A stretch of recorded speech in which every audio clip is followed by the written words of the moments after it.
Hi there YouTubers, Pet Prepper here. So today I'm going to be making a video on how to make your own homemade dog boots.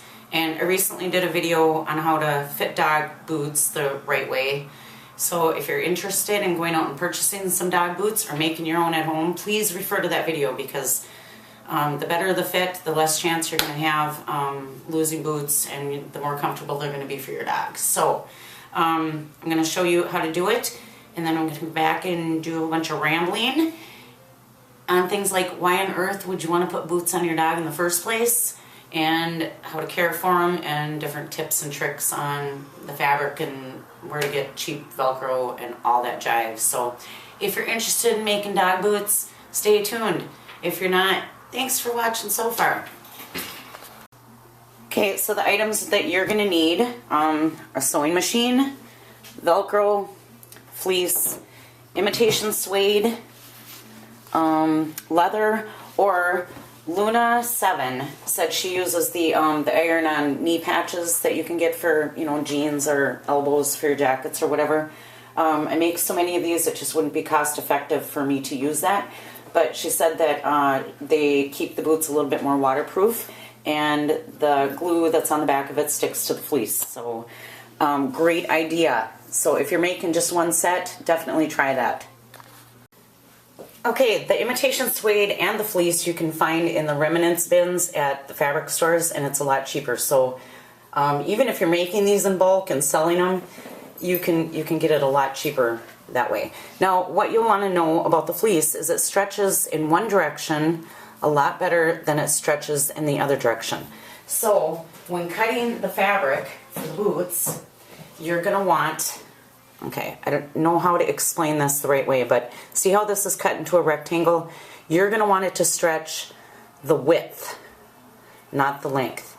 The reason is that when you put the boot on the dog, you're going to want it to stretch so you can get this over the dog's foot. Okay, cutting the suede. What I do is I cut it the same width as the fabric and half the length. So this fabric is 2.5 by 4, and I just cut the suede 2.5 by 2.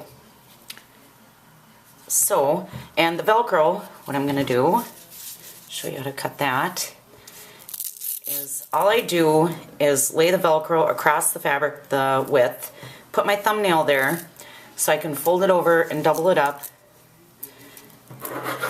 and then I just cut it. So what you end up with is Velcro that is twice as wide as the boot itself. Okay, and then sewing, what I do first is sew the suede on.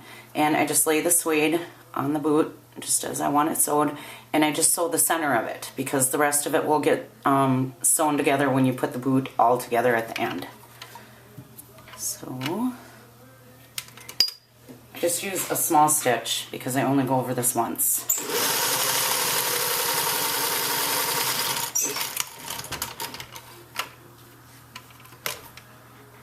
Like my machine, it's older than me.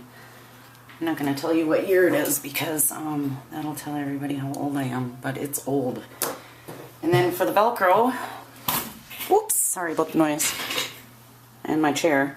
What I do with the Velcro is I put it in the center. I start the end of the Velcro in the center and put it near the top, not quite halfway between the top and where you sewed the suede on.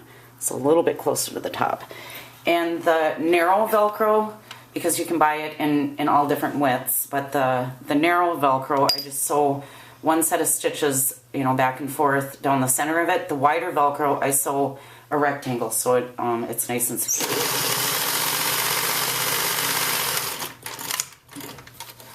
And then what you have is half of the boot done, 3/4 of the boot done. So then what you're going to do is trim these off, and I'll be right. Okay, these meaning the threads. And so then I like to take the Velcro and angle it up so that it sticks out the top of where the top of the boot would be, and put the two faces together, and that way the Velcro is out of the way when you're sewing it. and I just sew the three edges. And when I get down towards the bottom, I sew it at a curve so that it fits the dog's foot nice and snug. So I'll do this and then I'll be back. Okay, so then you have your boot all sewn together, and I just like to take the corners and trim them off so it's not all bulky inside the boot when you turn it inside out. And if you're making these at home and you've never done it before and you don't know what size, start big, because you can keep sewing smaller. You can just keep turning the boot back right side out or inside out and just go to your machine and sew a little bit more, and just keep making the boot smaller. It's easier to go smaller. It's almost impossible to make the boot bigger. So you just turn it inside out or right side out, and there you have a dog boot. So I'll be back for my rambling. There you go. Easy as that. Okay, now for my rambling. The reason that I'm making this video showing you how to make dog boots on your own is because I don't sell them over the internet. 99% of the time I can judge the perfect fit just by knowing the breed and the weight of the dog. But a lot of times people don't know that, or they get it wrong. They think their dog weighs 10 pounds when actually it weighs 20. I've had people measure their dog's feet. I've also had people trace the dog's feet on a piece of paper. I'll get the measurements or the paper, and all 4 feet are a different size. It's just not cost effective for me, for the little bit that I charge for these boots, to send the postage out twice. So that's why I don't do it on the internet. Now, why on earth would you put dog boots on your dog? It's silly. It's stupid. Blah, blah, blah. Well, we live in Minnesota, and that's why I started this silly little dog boot business. But a lot of times we have below 0 temperatures, and these boots protect your dog from the ice, the snow, frostbite, and the salt that we use on our roads. Oh my God, it burns your dog's feet, and it is super, super painful. So if you're using these boots, it isn't for cute reasons. I don't think I've ever had a customer come in buying these boots to make their dog look cute. They use them for practical reasons, and that's it. So the imitation suede, you can get this, like I said, in the remnant bin, but you can also use an old leather jacket, or by all means, if you have old leather pants from the 80s, please use them. You can cut them up and use them. It'd be awesome. We would all appreciate that. So the Velcro, it comes in all different colors. You can get it at, I don't know if everybody has a Michaels, but we have a Michaels here, and you can get 40% off coupons like in the paper, or you can get on their email list.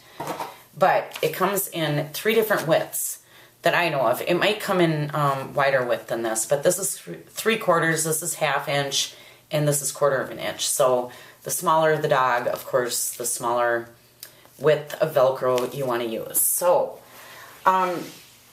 if you make these boots out of the stuff that I'm showing you, they're machine washable, and I don't like to put them in the dryer, because what happens is that the Velcro tends to bulk up or cake up with lint and hair. And so if that happens, you can just take some duct tape and dab it on the Velcro, and it'll get that out. On the inside or outside, on the fuzzy side or the rough side, the duct tape will work just fine. Now, when you bring your dog in from outside and you take the boots off, you are going to want to strap this Velcro and secure it. Because what tends to happen is the end of the Velcro will curl up the opposite way. And so if that happens, a lot of times this will get caught on another boot, and this boot will fall off, and you'll be looking for a boot out in the snow. And if that does happen, you can always curl it the other way, the opposite way, and leave it sit overnight or for a couple days, or you can just simply snip the end of the Velcro off with a scissor. So a lot of people think their dogs will not wear dog boots, but if you're out in the cold and your dog has to go outside, you put the dog's boots on them right before you send them outside. Take them outside or send them outside, and they'll go to the bathroom, they'll come right back in. You take the boots off, put them on the shelf, let them dry, and you're good to go. I had a 3-pound Yorkie named Mabel, and that dog would, if you tried to put anything on her, she would chew it off. She would eat the jacket or the you know, the boots or whatever it was. So I would put them on immediately before I sent her outside, and she would go potty, come back in, and I would take them off, and we were good to go. And, you know, we didn't have a problem after that. So if anybody has any questions at all on how to make these, I'm more than willing to give you, you know, a guideline on getting started. If you just PM me or leave me a comment with your dog's weight and breed, I'll give you the sizes and get you started. Thanks for watching, Pet Prepper.